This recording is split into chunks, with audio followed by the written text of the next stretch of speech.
We're in the midst of a chronic illness epidemic. Sicknesses like cancer, heart disease and diabetes are sweeping the world. There's a 1 in 2 chance you'll end up with a chronic illness. It's likely you know someone or you are someone who is sick. Diseases our grandparents have never heard of are becoming common. Mental illness, autoimmune disease, metabolic syndrome. These are modern sicknesses. They're not infectious, but they are spreading fast.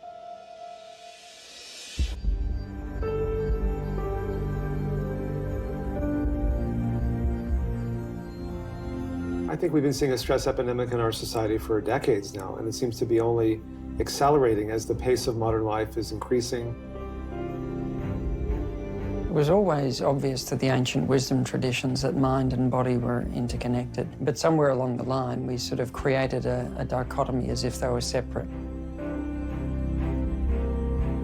We came to believe that everything could be cured by drugs and surgeries, whereas to this day, they can't. When we talk about much of mind-body phenomena, we're talking about the non-physical mind affecting the physical body. That's not allowed for in the Western scientific paradigm. And we now understand these concepts that were rejected by academic medicine. So this is something that actually has enormous implications.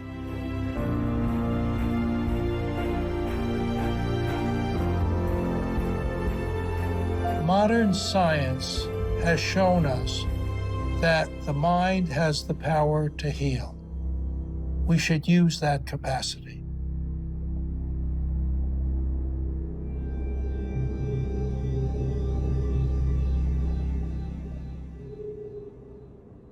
I was 24 when I got my first break in journalism. My life became focused on deadlines and chasing stories that took me away from my family and friends. Then, everything changed. I was diagnosed with an autoimmune disease. One doctor warned I could end up in a wheelchair or with organ failure. Over the next 6 years, I spent $30,000 on numerous specialist doctors, constant tests, drugs and alternative therapies. I was flat with fatigue and riddled with arthritis. No one could tell me why my immune system was attacking my own body. But there was one thing I did know. The more I was stressed, the worse I felt. I knew there had to be a connection. On my journey to getting better, I travelled the world to find answers, meeting some of the leading experts at the frontier of science and tracking down people with remarkable stories of recovery. This is the film I wanted to see when I got sick.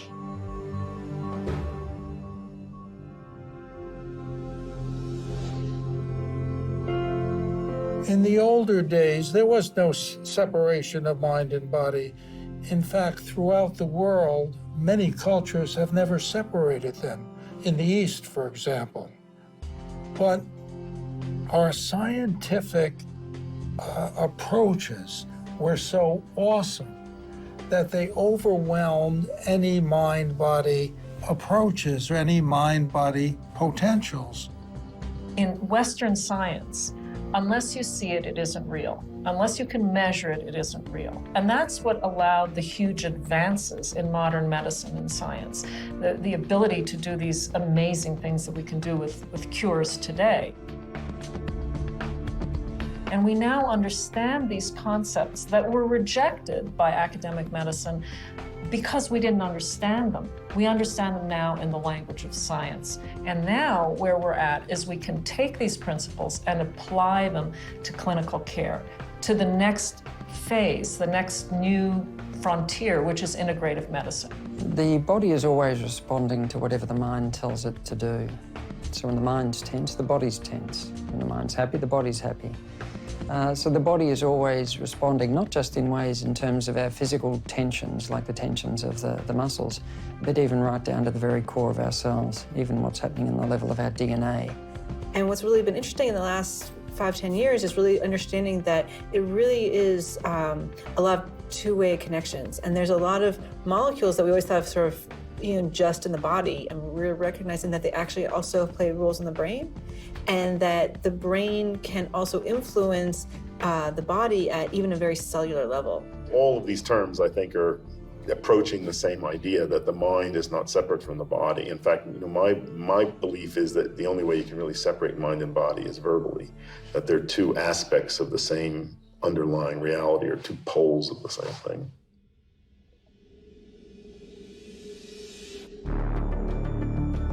Here's what we know about the mind-body connection. You may be familiar with the idea that your brain is like a central message center, sending and receiving electrical and chemical signals all over your body. And now scientists are starting to understand that the communication between your brain and body is far more significant than they once realized. For example, over 60 neurotransmitter and hormonal receptors have been found on the surface of immune cells designed for fighting disease. Your brain has a direct connection to your body's first line of defense, and those cells can talk back. In another major breakthrough, scientists have discovered around 80 million neurons in your gut. They're calling it the second brain because while it talks to the brain, it can also act completely independently and influence behaviour. So rather than there being a mind in your head, it's more like your mind is all through your body. But the easiest way to understand how your mind affects your health is by looking at stress. So if we think that imagine ourselves walking through a jungle, and out comes a tiger, and it's a very hungry tiger. We activate the fight or flight response. We've got to fight with the tiger, or we've got to fly, get out of danger really fast. So if we think about this stress or fight or flight response as an activation response, like a turbocharge of energy, the body going into a different gear, then it makes sense.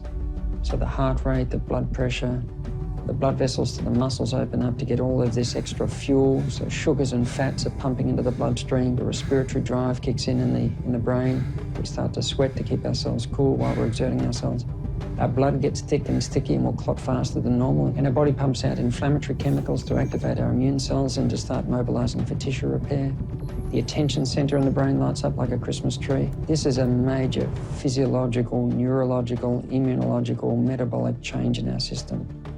And it's designed to help us to adapt to a clearly perceived present moment threat in the environment. And it's the kind of thing that's there to save our life, not to make us sick. And unfortunately, 99% of the tigers we're running from are the ones that are actually in our minds, not the ones that are really there. And when we do that over the long term, it produces an effect that's called allostatic load. It's a physiological wear and tear that we place on the system. It's like getting the car and just absolutely flogging it like crazy. And if you ask your mechanic, are your repair bills going to go up? It'd say, yeah, if you drive your car like that, your repair bills are going to go up and your parts are going to wear out faster. Well, it's pretty much like that with our bodies.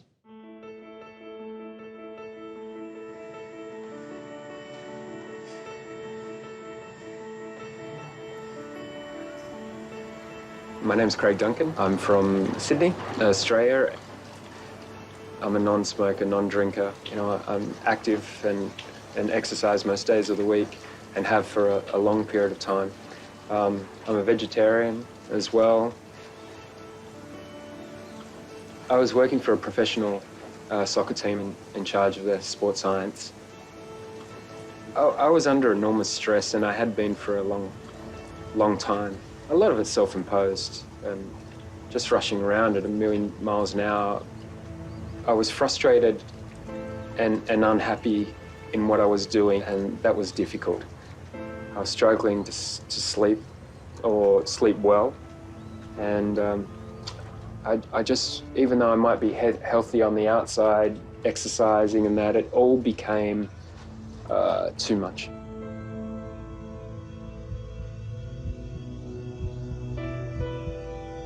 I was at the gym and I was lifting weights, and at the time I didn't know anything had really gone amiss.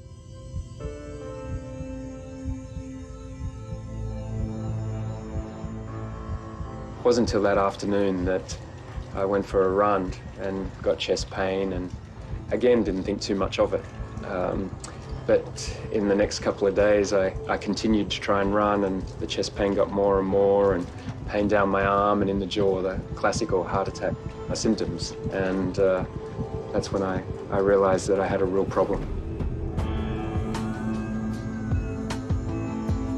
When I went into emergency, even though the emergency ward was packed, they took me straight in, and when they did some tests, it was obvious that I'd had a heart attack.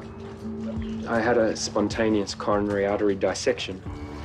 And when I looked up the literature, there'd only been 150 cases reported, and most people die.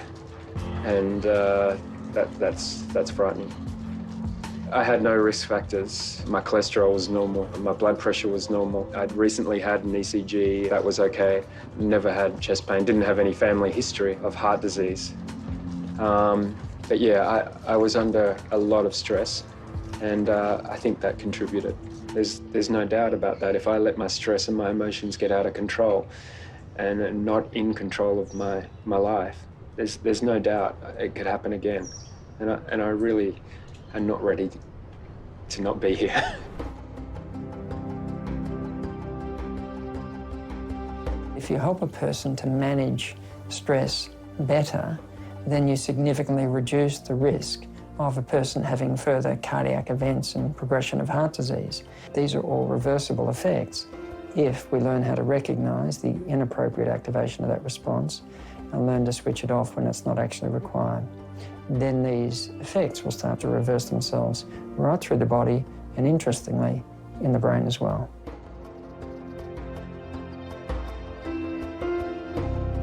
And I think the major breakthrough was recognizing that the body has a capacity opposite to the stress response.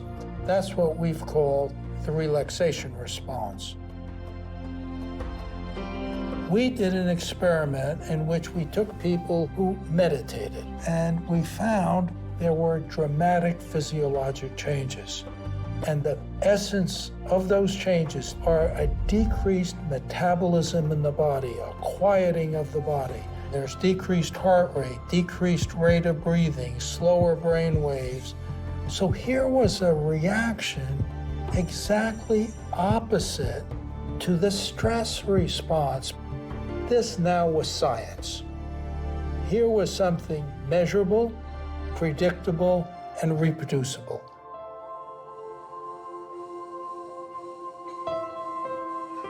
If you do not have your mind in some sort of balance, it doesn't matter how healthy your body is. I really had to use breathing techniques and different forms of meditation that have helped me to just stay calm. That's it. But I suppose the overriding thing that's helped me to stay healthy and to decrease the stress, I have to pray regularly. If I'm praying, for me, it brings calmness. It centers me. The two basic features of evoking the relaxation response are a repetition and the disregard of other thoughts when they come to mind. And what those two things do is break the train of everyday thinking. And often, that everyday thinking is what's stressful. It's not a real saber-toothed tiger in front of you. It's your fear of losing your job. It's your fear of illness or what have you. Then we return to the literatures of the world to see whether these two steps that are breaking the train of everyday thinking had been described before. And every single culture of humankind that had a history had these two steps. There's a commonality. So if a person argues my technique, my religion, is better for bringing this forth than another, it's foolish because it's a bodily response.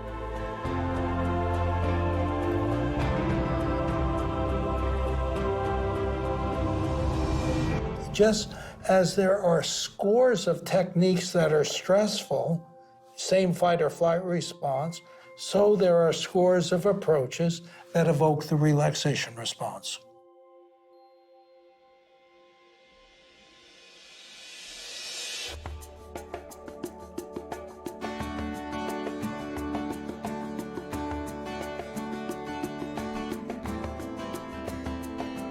One way scientists teach people to evoke the relaxation response is to train people to meditate by focusing their attention on just one thing. With practice, they become inwardly aware and focused on the present moment.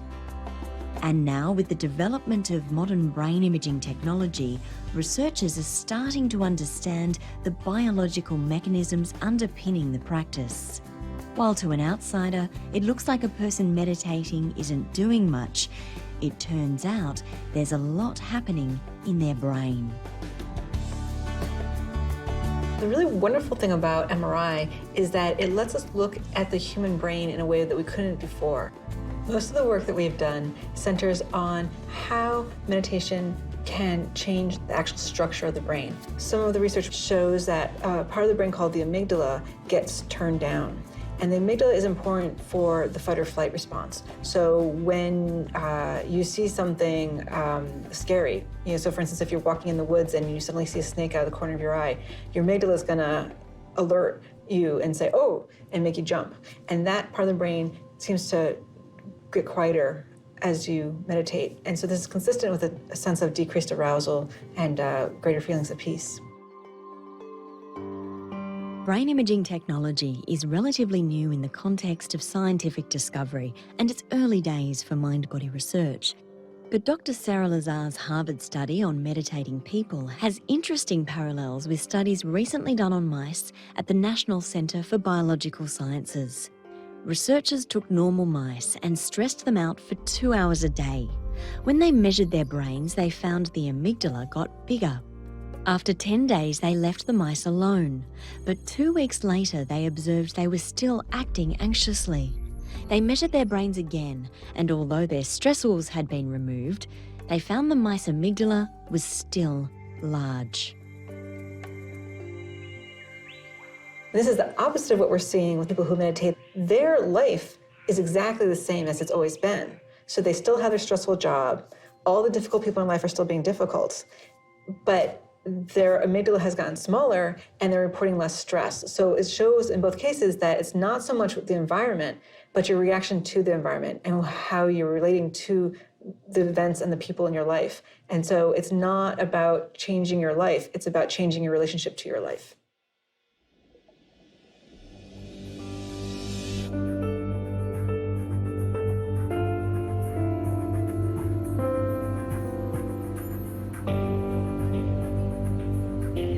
My name is Jason Walker.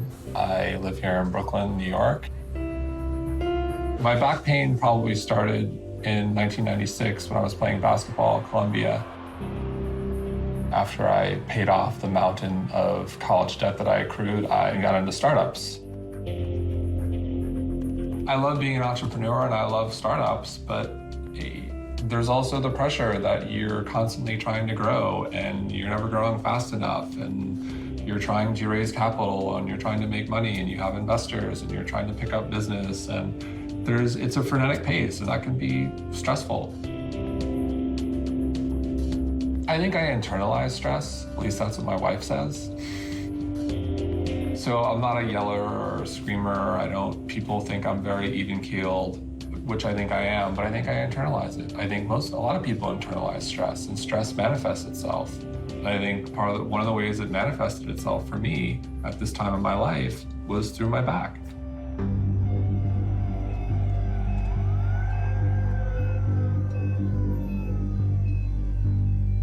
I would wake up without pain, and as soon as I got out of the bed, within 5 or 10 minutes, I would have shooting pain. I could not walk more than a block without keeling over in pain. It started to wear me down, I think. And then you're stressed about the pain, so it's kind of a vicious cycle that you catch yourself in. I went to see 2 different doctors, specialists, and both of them told me I needed back surgery. However, the second doctor said, you may want to practice yoga. That may help. He said it was like an afterthought. So as a last-ditch effort, I started to practice yoga.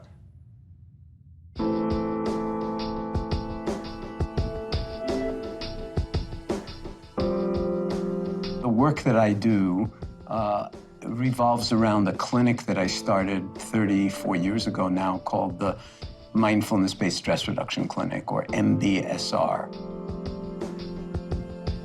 I was having lunch with a bunch of dermatologists, and they were talking about some of their patients giving up on their treatments in the dermatology clinic, particularly patients with the skin disease psoriasis. And the treatment for it was a course of ultraviolet light therapy.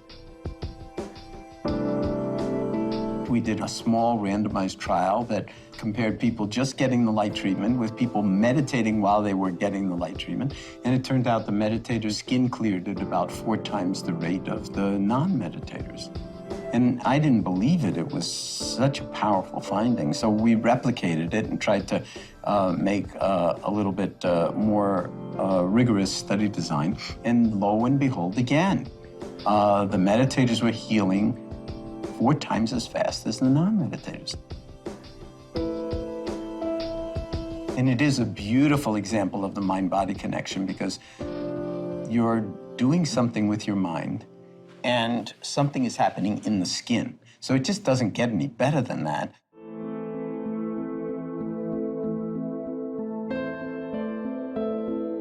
I think yoga is the perfect blend of mental and physical if you're doing it right.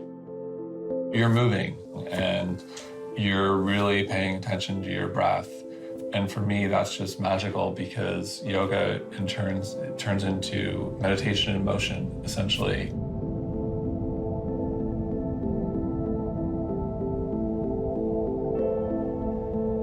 I basically twice a day, every day, for about 15 or 20 minutes in the morning and the evening, I would do these 4 or 5 poses religiously every day. Like I would just find a spot and maybe do a 3rd time or 4th time, do what I needed to do. And it just started to work. After a week, I started to feel better. And after 3 or 4 weeks, and I could literally start to feel my spine sort of move and work itself out.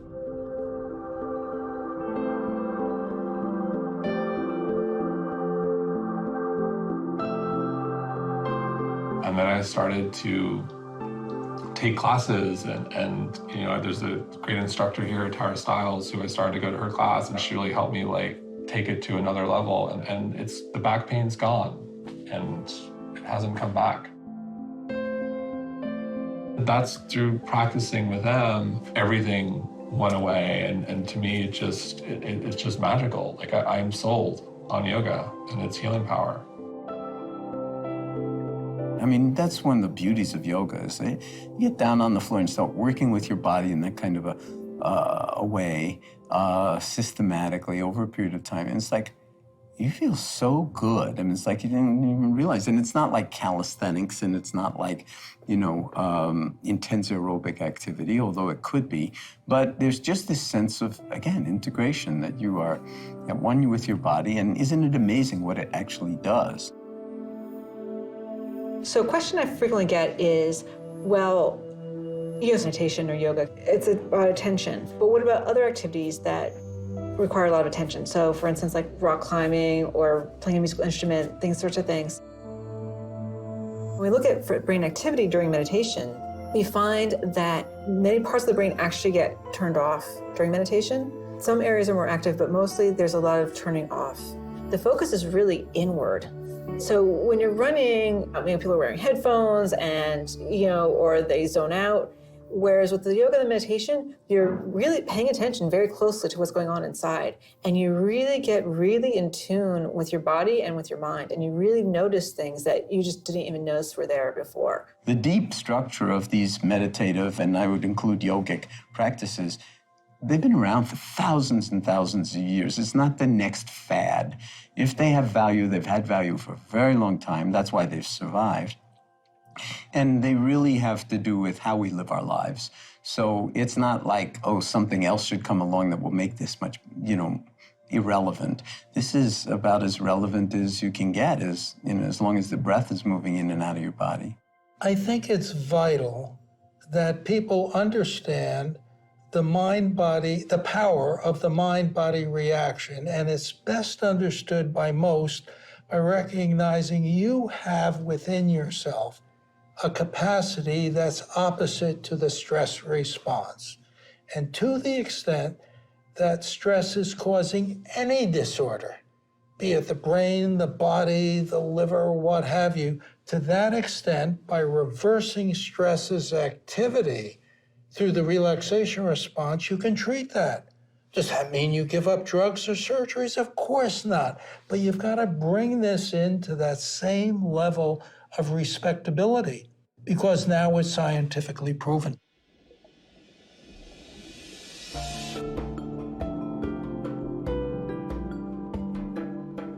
When you think about your emotions, you may notice you don't feel them in your brain.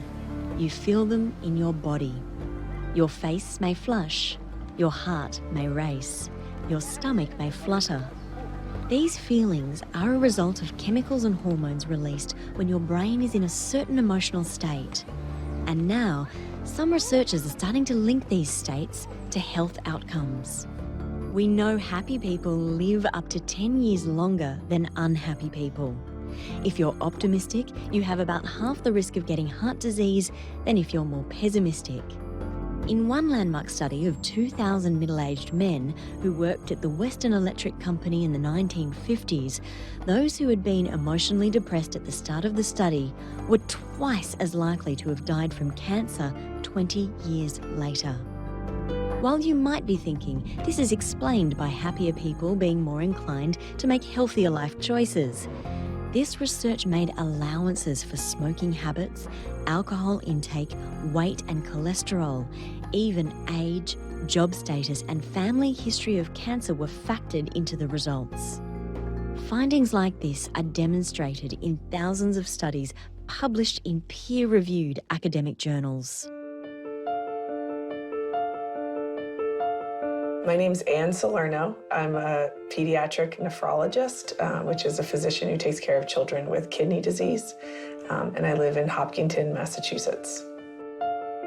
I was married at 33 years old, and about a year later, we actively started trying to have children. And after a year of trying, really felt like, there was some barrier and that we should look into going to a fertility specialist.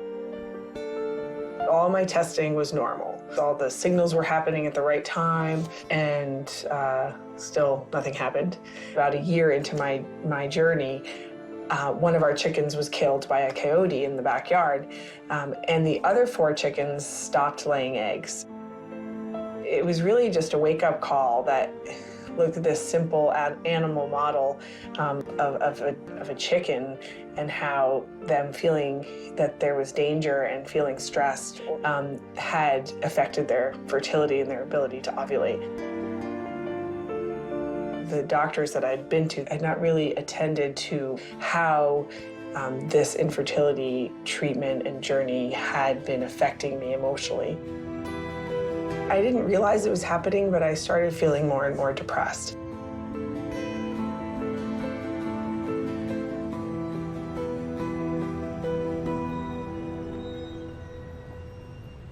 Women with infertility become very depressed and very anxious.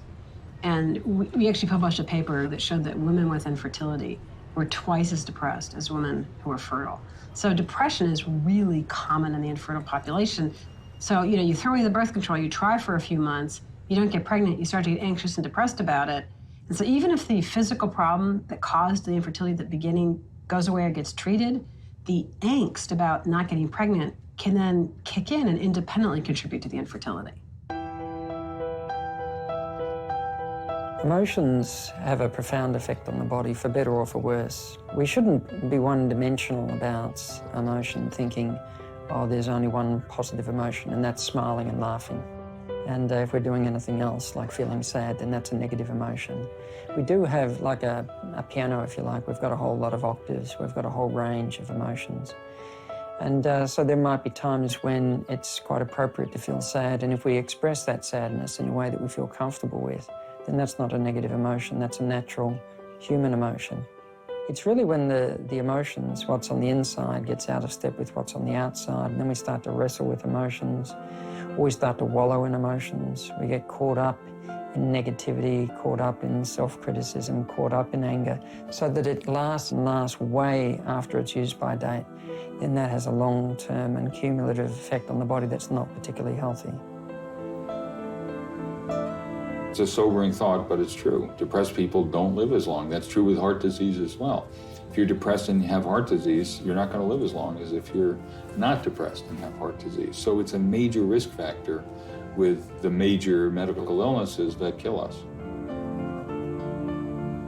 People who are depressed feel hopeless, helpless, and worthless. They may not exercise as well, they don't sleep as well. So the mind has its direct effects on the body by what we think, that mind-body relationship, but we also should consider how the mind affects our health via indirect means. So that is, the mind decides what we eat, whether we exercise, how we live. And so the state of the mind has profound effects on the body, both in the short term and the long term. And depression is something we can do something about. So it's a predictor of cancer outcome that we can have an effect on and potentially affect disease outcome as well. We published an article in the Journal of Clinical Oncology showing that the course of depression over a period of a year for women with breast cancer predicts survival time. So the women whose depression was getting better lived substantially longer than the ones whose depression was getting worse. And it wasn't just 2 months after we studied their depression, it was 7 years later. And this prediction was independent of all these standard risk factors: estrogen receptor status, progesterone receptor status, time from initial diagnosis to relapse, all of which are powerful predictors of outcome. This depression prediction was independent of that. Study after study has shown that people who are lonely and depressed and isolated are 3 to 10 times more likely to get sick and die prematurely than those who have a sense of love and connection and support. And I don't know any single factor in medicine, not smoking, not cholesterol, not blood pressure, that affects our lives and our survival to that degree. If you look at the data that I've collected in my career on the impact of the mind-body program on fertility rates in infertility patients, and the fact the program costs a few $100s and pretty much doubles pregnancy rates. Yes, if you had a pill that did that, every infertility patient in the country would take it. I learned about Ali Domar's mind-body program for infertility, and it sounded like exactly what I needed. Just going to the first meeting and seeing all these women in the room that, looked like they were normal, and just looking around the room and saying, like, I'm not alone, I'm not a freak, I'm just, another woman that has a struggle like the rest of them. And that was just extremely powerful in terms of just turning my mood around and helping me to feel more optimistic about my life, regardless of whether I got pregnant or not.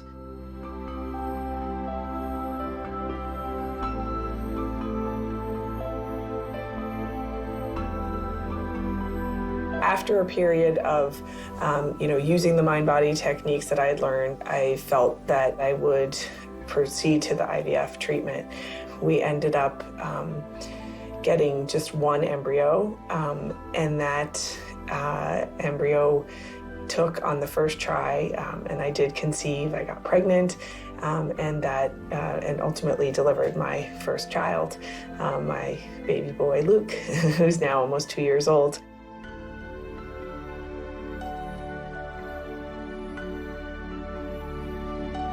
Most of my research is actually looking at the impact of the mind-body program on infertility patients. And we found the women who did the mind-body program, in addition to having much fewer physical and psychological symptoms, had a 55% take-home baby rate compared to a 20% take-home baby rate in the control group. So 55%, 20%. The research shows that if a woman feels stressed, she continues to meet the demands of her family, her home, and her job, and she lets go of her friends, which is the thing you need the most when you're stressed. And I think it's an expression that a crisis shared is half the burden. And so I think that's why social support's so important. In the 1960s, a US town called Roseto was an anomaly in America. no one under 55 had died of a heart attack or showed any signs of heart disease. The local death rate for men over 65 was half the national average. A team of researchers led by Dr. Stuart Wolfe considered whether this was because of their diet, location, family history or exercise habits, but on the surface, nothing was different from the rest of America. In fact, the town was made up of Italian immigrants who worked in quarries and factories, smoked unfiltered cigars, and had dinner tables laden with rich Italian food. Rosettans of the 1960s still held on to their old world ways. It was normal to find 3 generations under the same roof. 80% of men in the town were members of at least one community group. They would gather in each other's kitchens, play cards and simply talk. The conclusion? Rosettans were nourished by each other. Over the next decade, the multi-generational homes broke up, and by 1971, when opulent houses, expensive cars and swimming pools appeared, the first person under the age of 55 died of a heart attack. By the 1980s, the rate of fatal heart attacks in Roseto was the same as the rest of the country. Many people don't have an extended family that they see regularly. They don't have 2 or 3 generations of people who live in a neighborhood together. They don't have a church or synagogue they go to regularly. They don't have a job that they've been at for many years. And we all know that these things affect the quality of our lives, but they actually affect our survival, and to a much larger degree than we had once realized. And so what we've learned is that it's not enough to focus on the behavior. It's not enough just to give people information. We have to work at this deeper level. You know, the number one most commonly prescribed prescription drugs in the US and probably most of the world have been antidepressants for the last 10 years because there are a lot of depressed people out there. Now, a skeptic might say, oh, come on, give me a break. You mean sitting around talking about my feelings, you know, is somehow going to help me live longer if I've got cancer? Please. It's so easy to make fun of these ideas. Oh, these are, you know, we're just so touchy-feely, you know, but we are touchy-feely creatures. We are creatures of community. That's how we've survived as a species, is by learning how to care and love and nurture each other. And we ignore those ideas at our own peril. I just felt a contentment that I had never felt before in my life. It was a feeling like if I never accomplished anything or never did anything special for the rest of my life, that it was okay. And about 5 months ago, I found out that I was naturally pregnant, which was very much a surprise. And that, you know, it happened the way it was, you know, I always thought it was supposed to happen. But I think a lot of that has to do with, you know, sort of that you no longer have that inner stress, that inner angst. It's definitely another miracle in our lives. I think that as a physician, I never was taught to appreciate sort of how a patient is coping with an illness or coping with an ailment and how that interplays with their therapy or their success in their therapy. It just wasn't even mentioned.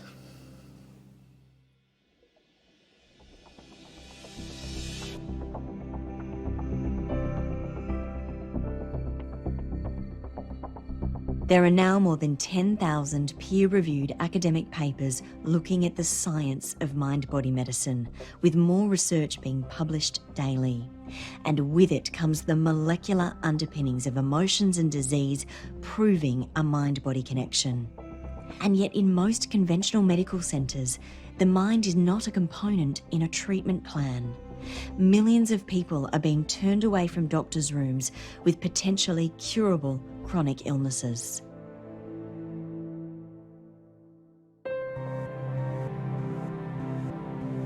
Hi, my name's Scott.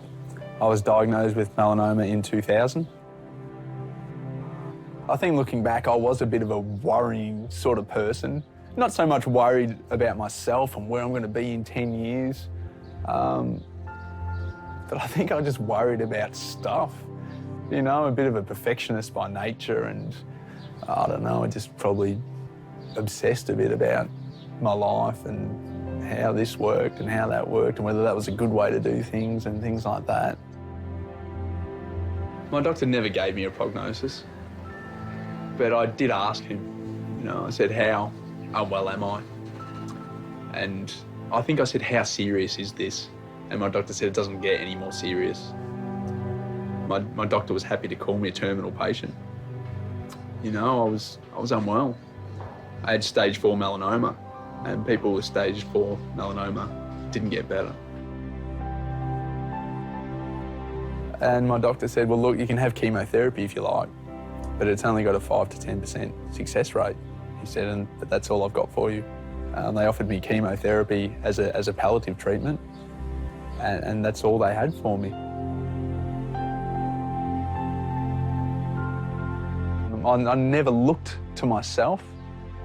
You know, I just looked to the medical system and whacked a drip in my arm and sat there and said, she'll be right, mate.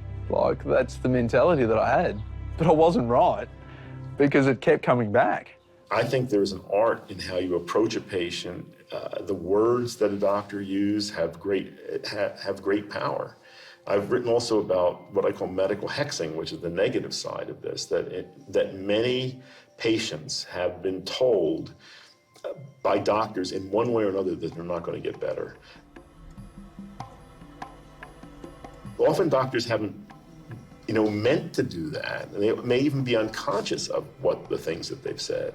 But I think this is an area that needs correction, that doctors need to be aware of how powerful their words are and to use them, to promote healing rather than hinder it. Medicine used to be a trade. It used to be that you would apprentice yourself to a doctor and roam around with mostly then him, not her, and learn the craft. At the beginning of the last century, there was a report called the Flexner Report in the United States that said, medicine should be a science. And so people started going to formal medical schools after university. But I think in an odd way, we solved one problem and created another, because the old general practitioners, they understood the importance of emotional support as well as whatever medication or surgery you gave. So the oldest adage of medicine is that our job is to cure rarely, relieve suffering, and comfort always. And in the Flexner era, we rewrote that job description to be that our job was to cure always, relieve suffering if you had the time, and let someone else do the comforting.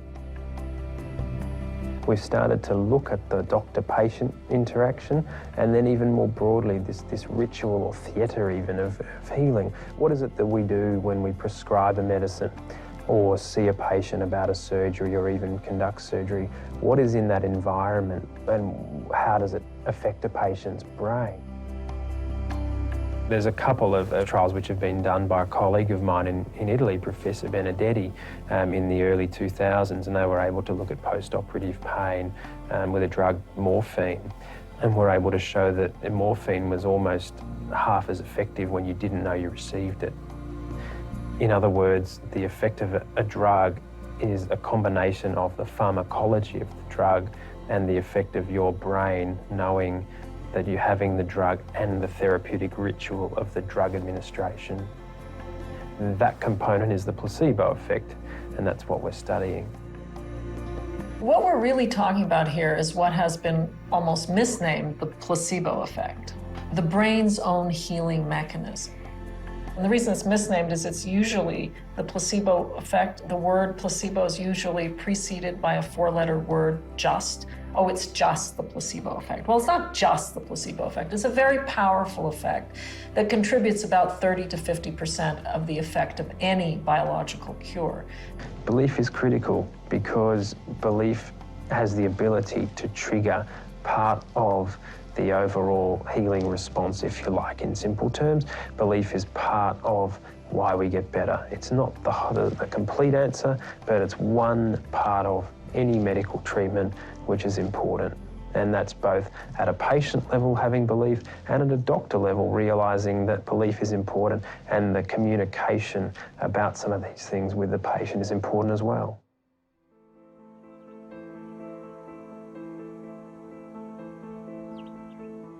My name's Ian Gawler. I started off my working life as a veterinarian, but after just a couple of years of being in practice, I got a swelling in my right thigh, which turned out to be a very aggressive form of bone cancer. And so in the beginning of 1975, I had my leg amputated through the hip. And it got worse because less than a year later, the cancer reoccurred. Nobody on record had lived more than 6 months with that particular type of secondary cancer. And most people seem to die within about 3 months. Being a veterinarian, I'd seen animals healing through their own natural agency, if you like. And so that set me off on this sort of quest for healing. And I was very fortunate because I was around in the early days of mind-body medicine, when meditation was just starting to be used therapeutically, where nutrition was starting to be taken by some people seriously for its therapeutic value. And that whole role of the mind and emotions in health was being considered. As I was putting all this effort into getting well, I reached a point where it was very apparent that my mind was the limiting factor.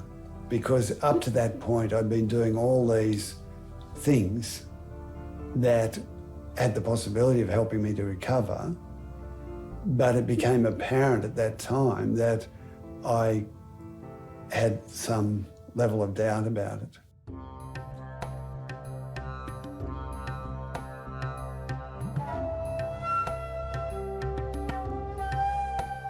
I was told about this Indian holy man named Sai Baba, who was revered in India at the time as a divine incarnation.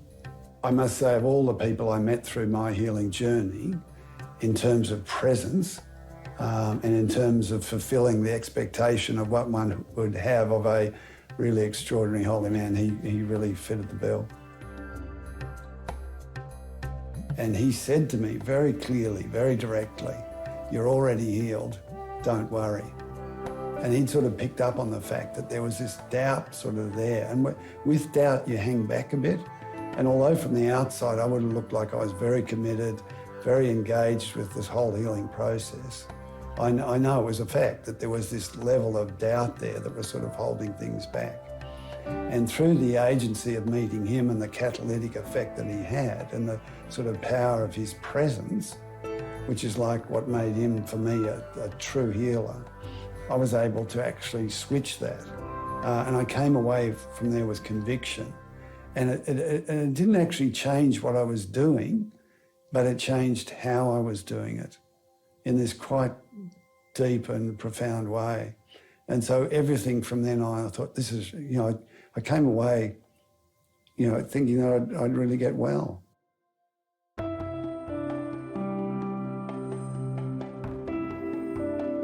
In recent years, the scientific line of inquiry has moved from being not if, but how belief affects your health. And while the study of placebo responses still has a long way to go to influence the practices of conventional medicine, scientists are starting to uncover a physiological basis for placebo. Neuroscientists can see placebo treatments prompt chemical responses in the area of the brain that modulates things like mood, sleep, and pain reception in a similar way to drugs. Research on the brains of people with Parkinson's disease has shown that placebos increase dopamine, a chemical that affects emotions and sensations of pleasure and reward. In a study of patients with irritable bowel syndrome, people got better even when they knew pills given to them were fake. These people were told their doctors felt the pills would help, and they did. This is a really important reminder that the therapeutic interaction between the therapist, any healthcare professional, and the patient is important. And I think people have known that for years. And now we can, through placebo research, demonstrate that it's important because there's a clear biological manipulation or altering of symptoms. I think healing response is a better term than placebo response because in most doctors' minds, placebo responses, people only think of giving sugar pills and saline injections. So this is fooling patients, it's duping them in some way. And doctors don't like to see themselves as duping patients. And patients certainly don't want to see themselves as dupes. So I think to avoid all that, I would tend to talk about these as mind-mediated healing responses. Now, it doesn't mean, I think I'm going to get rid of my cancer or my other major illness is just going to go away. But it does mean that the body's response to the insult of an infection or a tumor or something else may be modulated by central nervous system effects, including expectation and placebo. There's no way you can ever draw a line and say on this side are the intrinsic effects of treatment and on this side are the mind-mediated effects. And not only is that impossible to do that, it's foolish to do that because, to me, the placebo response is the meat of medicine. That's what you're trying to make happen. It wasn't like I found some magic medical thing that fixed me or some alternative treatment that fixed me. I think if there's a magic bullet involved in my case, it was actually that sort of inner capacity for healing and activating that. After I recovered, a lot of people heard about my story and wondered what I'd done and whether it could be of help to them. And really my stories got less and less significant in that sense because the real body of the work is the testament of all the people who've done these things over many years. A friend had mentioned the Gawler Foundation to me. Straight away in this program, things started to make sense to me. Like full light bulb moments. I was motivated and I was keen to stay alive. I just got married. I was 27. I didn't want to die. And I made a lot of changes.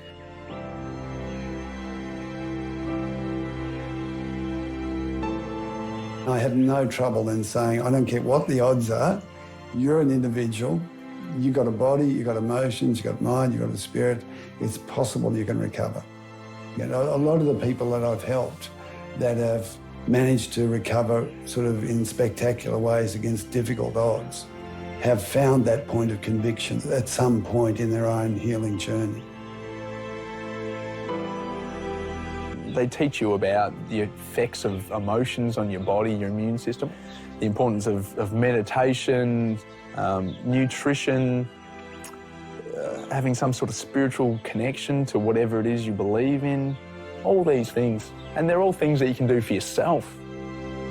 So some people say that my healing is this miraculous recovery. But to me, it was just hard work and perseverance. And belief. I believed these things, were good for me. The easiest way to sum it up for someone is, would I have got well without all these approaches like meditation and essentially looking after yourself? No. Would I have got well with just that and no chemical intervention? Maybe. But if you wanted to break it down, the drugs weren't going to cure me, not by themselves.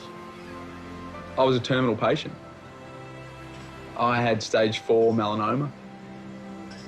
And here I am, cancer-free 6.5 years later.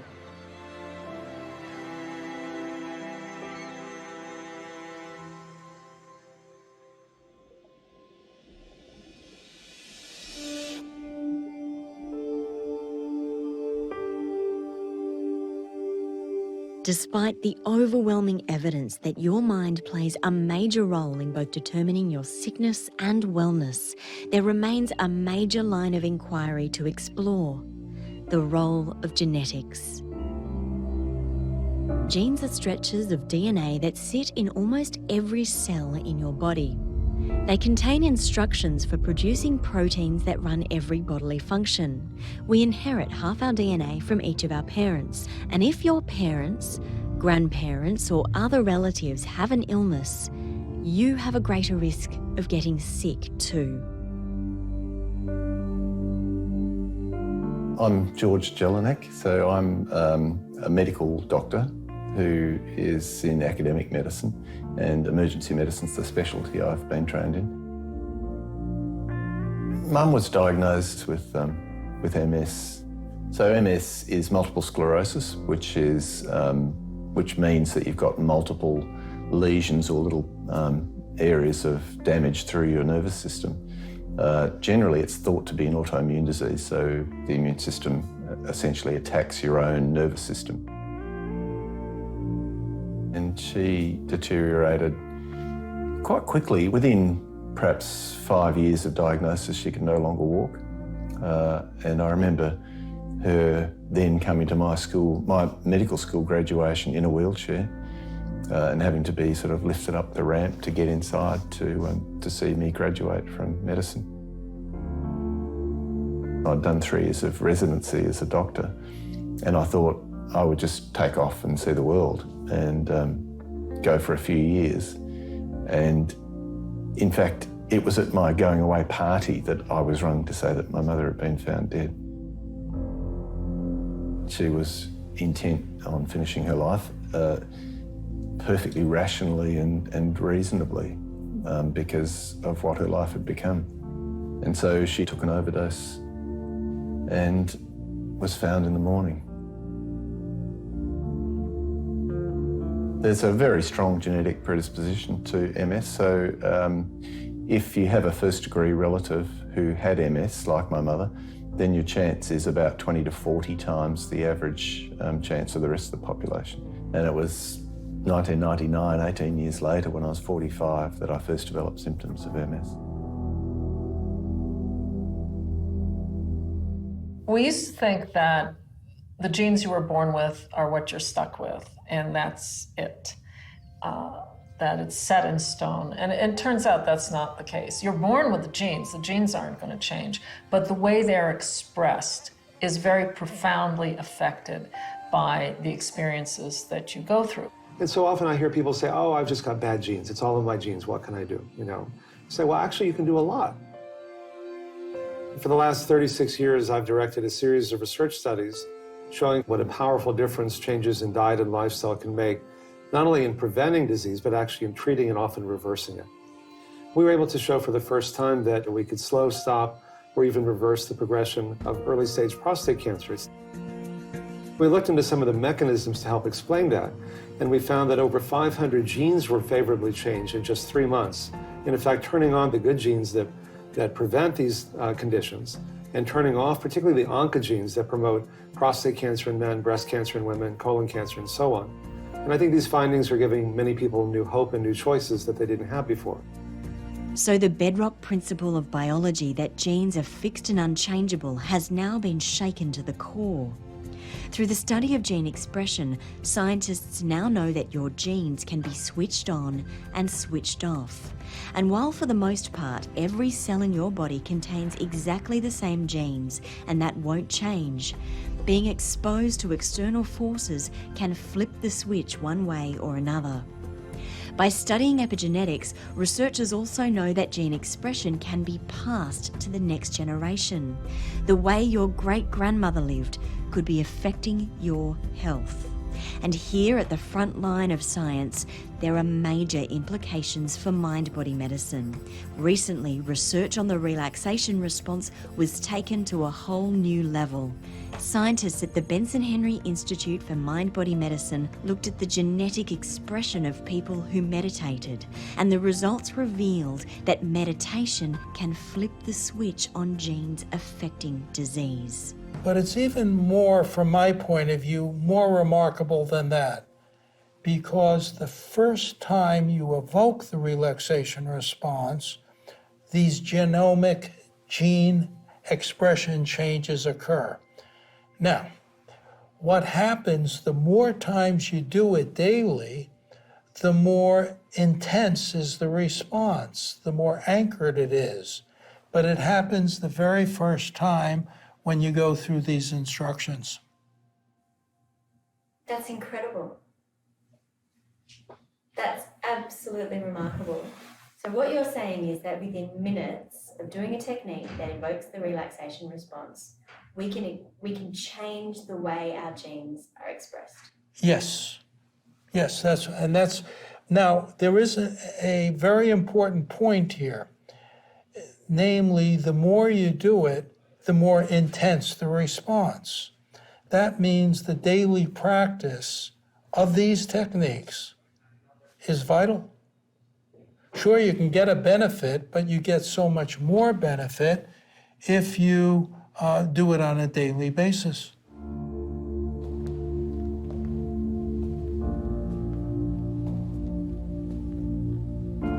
To be diagnosed with MS was just an enormous blow. I mean, it's impossible to adequately convey how life-changing that is.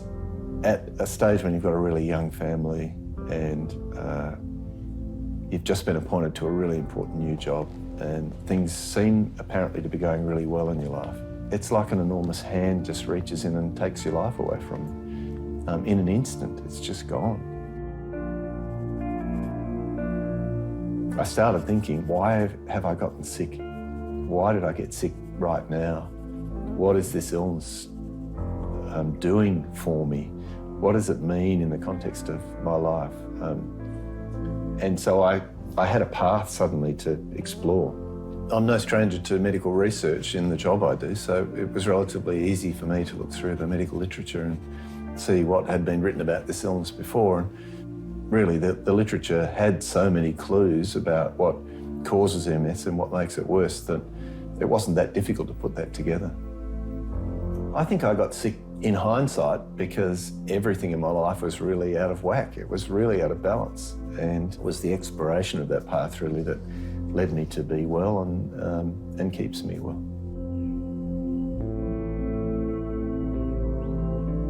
For a long time, I wouldn't use the word recovery because I thought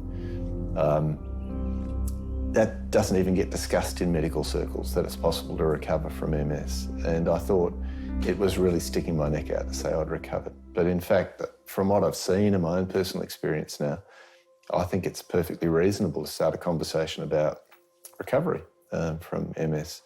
Why not? It's just another chronic illness like many of the others we see in the West. Why couldn't you recover from that?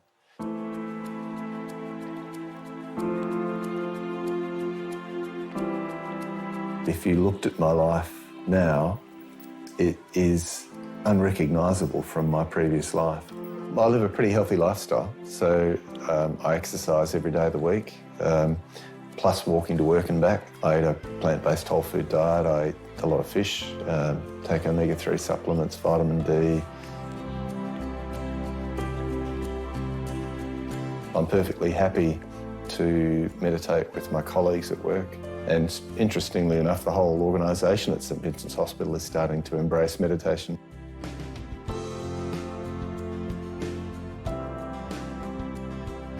When things go wrong, I seek counselling, I keep my diary.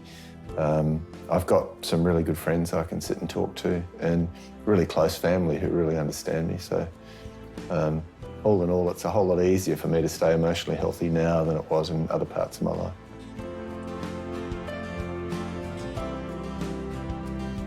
If you looked at the kind of cards I was dealt, then I think the average person would have said that that's a recipe for a disastrous life.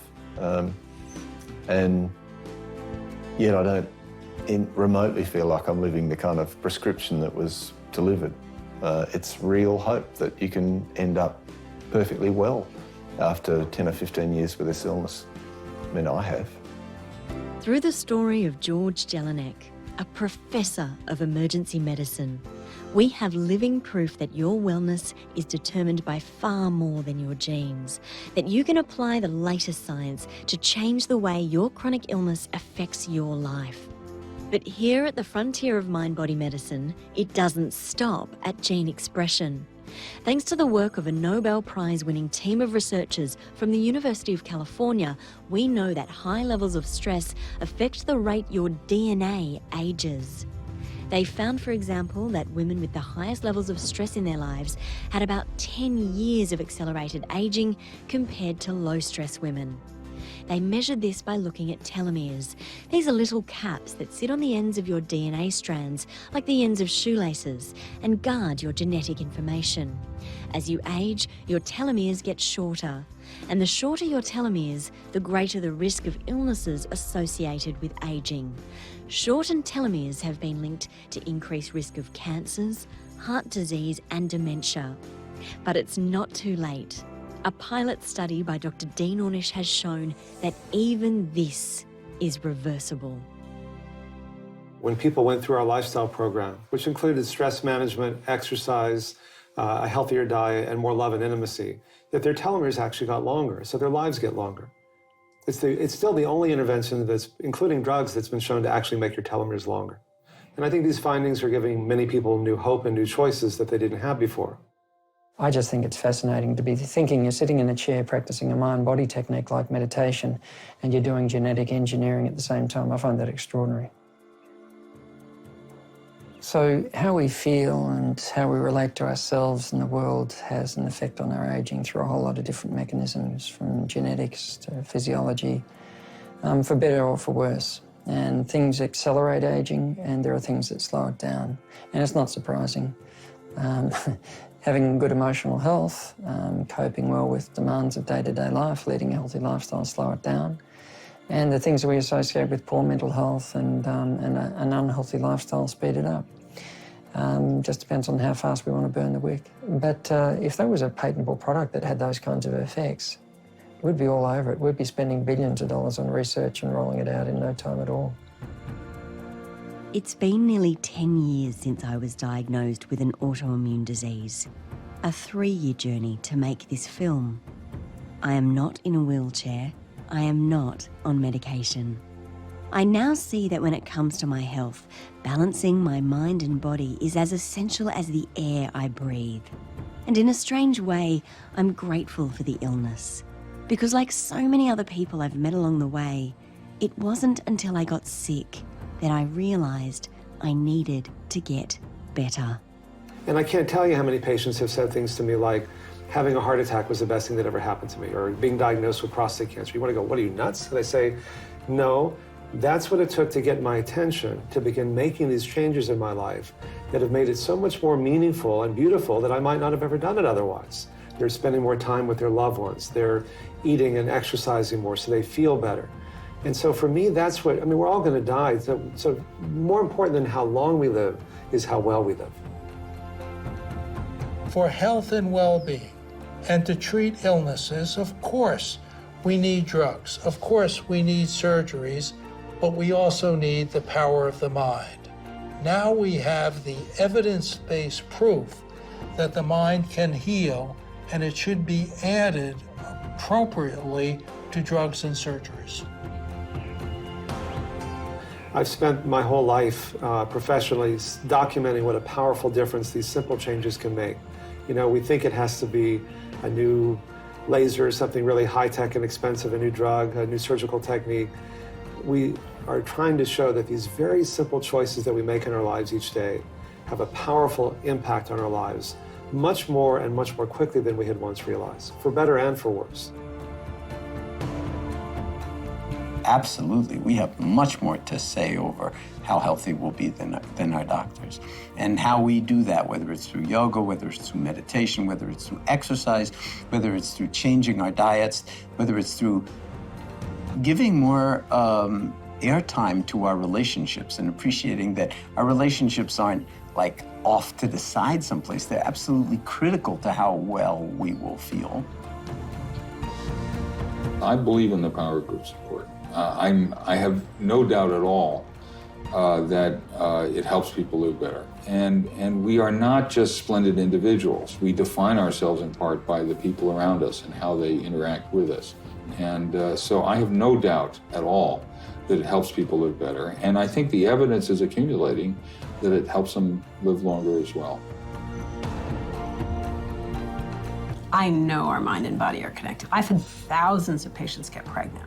I know there's a mind-body connection. I've seen it, I've done research on it. It's a given. I think mind-body medicine is central to good medicine. In fact, you know, one thing I often say is that one day we'll be able to drop the word integrative. This will just be good medicine. There is no doubt that the mind and the body are connected. There is no doubt that the brain and the immune system and the rest of the body are connected. And that when those connections are intact and in balance, you have health, and when they're broken, you have disease. You can't always overcome your genes. You can't always overcome your environment. But with help, with an experienced practitioner who can help guide you, you can find the best formula to help your body and your brain to help you heal.